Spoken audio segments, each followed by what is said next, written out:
Good afternoon, Miss Mary Jane. Good afternoon, ma'am. Okay, I'm Miss Mary Mary Jane. Jane, can you tell me about yourself?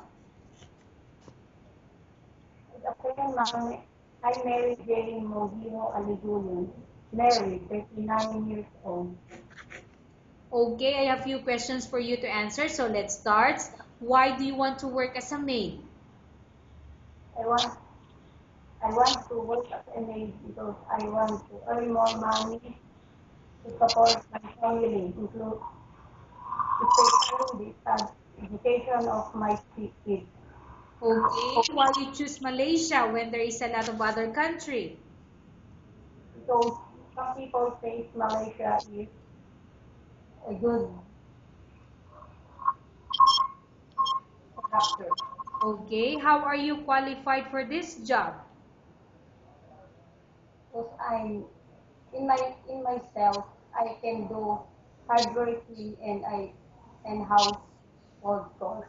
Okay, may I know what is your education level is? High school graduate, ma'am. What is your recent working experience? Housemaid. Housemaid, okay. Have you worked abroad before? No, ma'am. Do you have experience of taking care of baby? Yes, ma'am. And whose baby or children you are taking care of? My aunties, ma'am. Pardon, can you please louder your voice? Your niece, okay.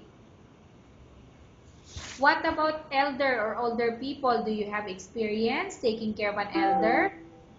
My mother, How old is your mother when you take care of her?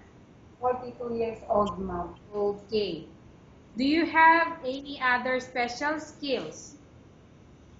Specialties is cooking, washing, gardening, and cleaning the house. Okay. Are you willing to learn new skills? Yes, ma'am. Are you willing to work with a family where the mother-in-law or any relatives stay together? Yes, ma'am. Currently, are you still working now? No, ma'am. Do you know how to cook? Yes, ma'am. What sort of food can you cook? Filipino, Can Filipino you? dish.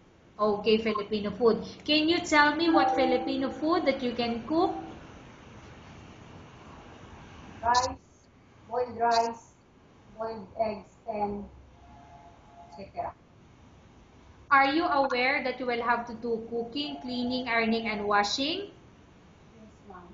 From all the house chores or household work such as cooking, cleaning, ironing, and washing, which do you like most?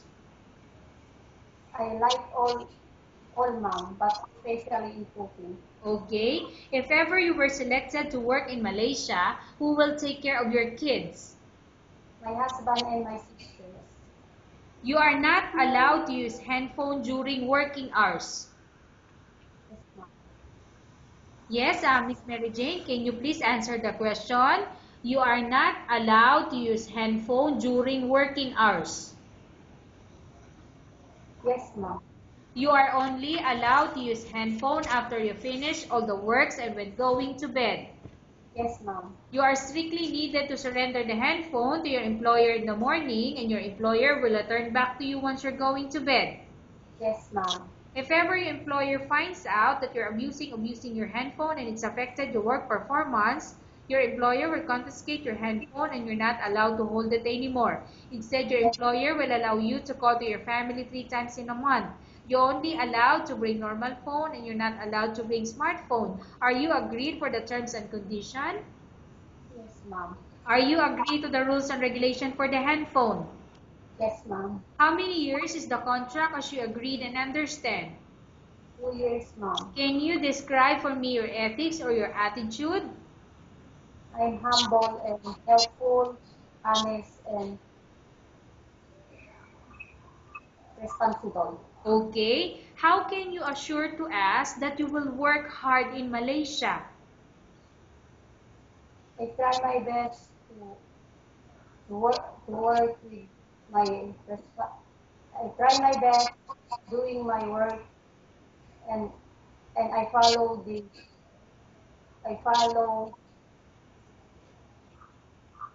follow the rules and regulation of my employer. Okay. Can you promise not to use a telephone without the permission of your employer?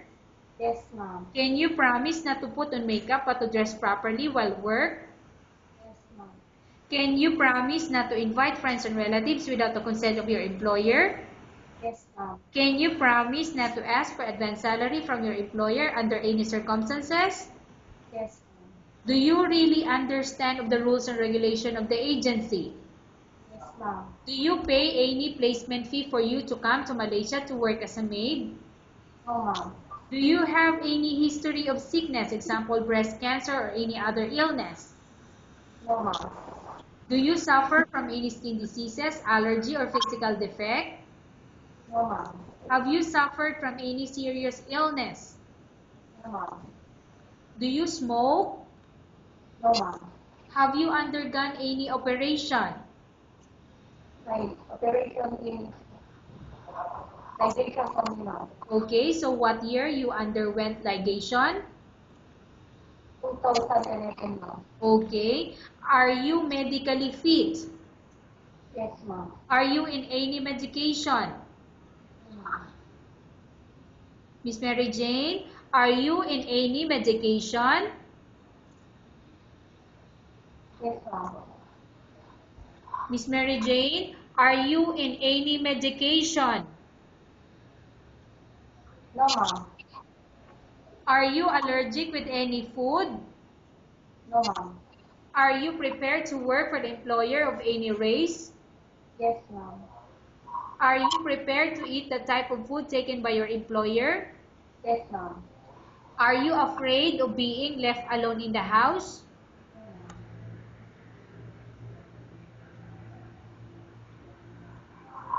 Are you afraid of being left alone in the house? No, ma'am. Are you afraid of dogs or other pets? No, ma'am. Can you promise to work according to instruction from your employer? Yes, ma'am.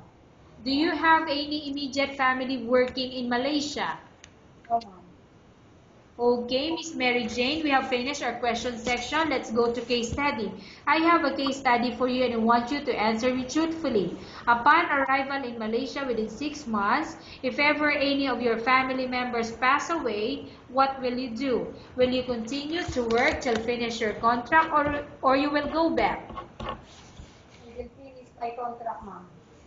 Tell us about yourself and why do you want to work in Malaysia as domestic helper? I want to work in Malaysia in order to support my family and especially the education of my children. Okay, Miss Mary Jane, what do you want to tell to your employer who watching your video? Ma'am, if ever you choose me as your housemaid, I will try my best to do my work and I I try to do my work and I try to be humble with you all, ma'am.